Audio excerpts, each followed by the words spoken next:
Philadelphia, July 1776. The hottest summer anyone could remember, and inside this brick building, 56 men were committing treason. The penalty was death by hanging. Every man who dipped his pen knew it, and the oldest man in the room knew it best. Benjamin Franklin was 70 years old. He had already lived 3 lives: runaway apprentice, printer, scientist who pulled lightning out of the sky. He was the most famous American alive. He had the most to lose. When the delegates hesitated at the signing table, Franklin, as the story goes, steadied them with a joke sharp enough to cut. They would all hang together, or most assuredly, they would hang separately. So he signed. The gout-swollen hand of a 70-year-old man, betting everything on an idea no one had ever made work: that people could govern themselves.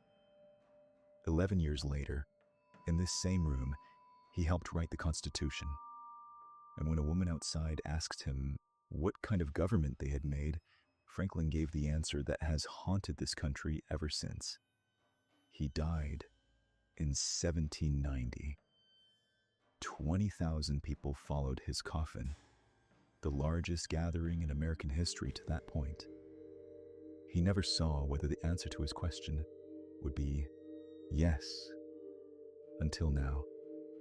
July 4th, 2026, 250 years to the day. An old man in a plain brown coat stands on Chestnut Street, and no one notices him, because half the crowd is dressed like him. Tricorn hats sold from carts. His own face printed on t-shirts, on banners, on the $100 bill. A vendor waves for a photo.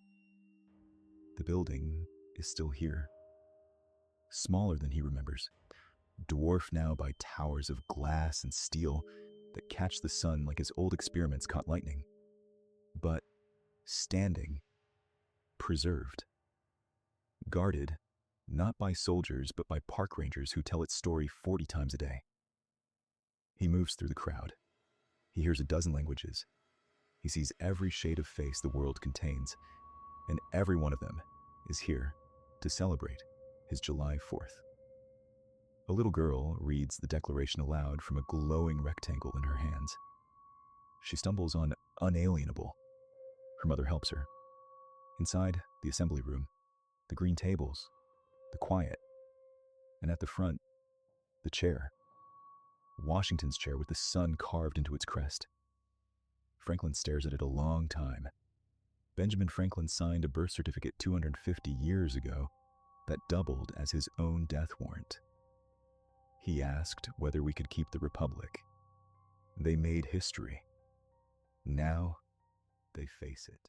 A republic, if you can keep it.